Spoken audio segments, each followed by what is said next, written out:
নমস্কার, আমার চ্যানেলে আপনাদের অনেক অনেক স্বাগত। আজ আমি মাশরুম মশলা রান্না করব। তার জন্য কিছু মশলা বেটে নিচ্ছি। 6 থেকে 7 কোয়া রসুন, হাফ ইঞ্চি আদা আর ধনিয়ার ডান্ডিগুলো নিয়ে নিয়েছি, আর একটা বড় সাইজের টমেটো মিক্সিতে আমি পেস্ট করে নেব। পেস্ট করা হয়ে গেলে আমি মিডিয়াম সাইজের দুটো পেঁয়াজ নিয়েছি, পেঁয়াজটা চপ করে নেব চপারে, ছোট ছোট কুচিও করে নিতে পারেন। তারপর মাশরুমগুলো কেটে বেছে রেখেছি, ওটা গরম জল দিয়ে ভালো করে ধুয়ে নেব, যদিও আমি ঠান্ডা জল দিয়ে আগেই ধুয়ে রেখেছিলাম।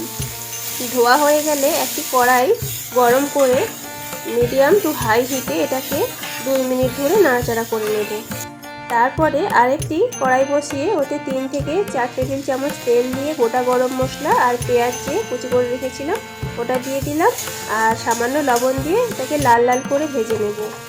লাল করে ভাজা হয়ে গেলে মিক্সিং জারের যে মশলাটা ওটা দিয়ে কষিয়ে নেব। কিছুক্ষণ ধরে কষিয়ে নেব। কাঁচা গন্ধটা চলে যাওয়ার পর এখানে কিছু গুঁড়ো মশলা দিচ্ছি। 1 চা চামচ হলদি গুঁড়ো, 1 চা চামচ লঙ্কার গুঁড়ো আর 1 চা চামচ ধনিয়ার গুঁড়ো। এটা দিয়ে ভালো করে কষিয়ে নেব, আর মাঝে মাঝে সামান্য জল দিয়ে কষিয়ে নেব, যাতে তলাতে মশলাটা লেগে না যায়। এইভাবে মশলা থেকে তেল ছেড়ে এলে মাশরুমগুলো দিয়ে মাশরুমের সাথে আবারও বেশ কিছুক্ষণ কষিয়ে নেব। অনেকটা টাইম ধরে আমি কষিয়ে নিয়েছি।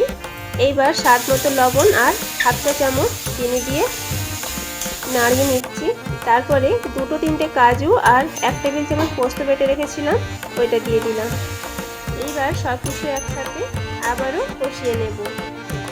আমার ভিডিও যদি আপনাদের ভালো লেগে থাকে লাইক, কমেন্ট, শেয়ার করবেন, আর সাবস্ক্রাইব করে বেল আইকন প্রেস করে দেবেন, যাতে নতুন ভিডিও আপনাদের কাছে খুব সহজে পৌঁছে যায়। মাশরুম কষানো হয়ে গেছে। এবার আমি আগে থেকেই কিছুটা গরম জল করে রেখেছিলাম, ওই গরম জল দিয়ে মাশরুমটাকে ফুটিয়ে নেব। মাশরুমটা যাতে ভালো করে সুসিদ্ধ হয়ে যায়, যতটা কারি রাখবো সেই হিসাবে জল দেব। আমি ঠিক এইভাবে কারি রাখবো। গ্যাসটা বন্ধ করে দিচ্ছি, দিয়ে ওপর দিয়ে ধনেপাতা ছড়িয়ে দিচ্ছি। অনেক অনেক ধন্যবাদ সবাইকে। ফিরে আসছি পরের নতুন ভিডিওতে।